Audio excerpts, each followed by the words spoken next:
লালমনিরহাটে এবার ধানের শীষের প্রচারণায় ভিক্ষুক সমিতি ৫ শতাধিক ভিক্ষুক নির্বাচনী প্রচারণায় সৃষ্টি করেছে আলোড়ন।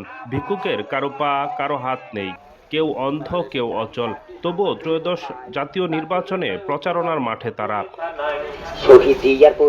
শুধু পুরুষ ভিক্ষুকরা নয়, তাদের স্ত্রী সন্তানরাও ধানের শীষের প্রচারণায় ছুটছে শহর থেকে গ্রামে। এমন ব্যতিক্রমী প্রচারণা লালমনিরহাট শহর ও গ্রামাঞ্চলে দেখা যায়।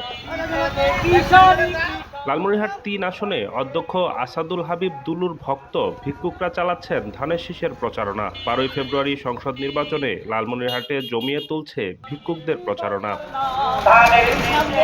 ভিক্ষুক সমিতির সভাপতি আব্দুল বাকের ভিক্ষুক জানান, আসাদুল হাবিব দুলু যখন উপমন্ত্রী ছিলেন সেই সময় থেকে তিনি ভিক্ষুকদের সমিতি গড়ে তোলেন। এখন তার নির্বাচনে ভিক্ষুকরা স্বেচ্ছায় প্রচারণায় নেমেছেন। লালমনিরহাটে নির্বাচনী প্রচারণায় মিছিল, উঠান বৈঠকের সঙ্গে নতুনভাবে যোগ হল ভিক্ষুকদের নির্বাচনী প্রচারণা।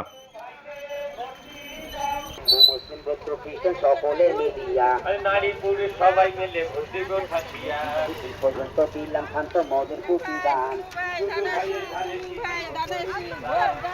খালা কাশি প্রভু সবাই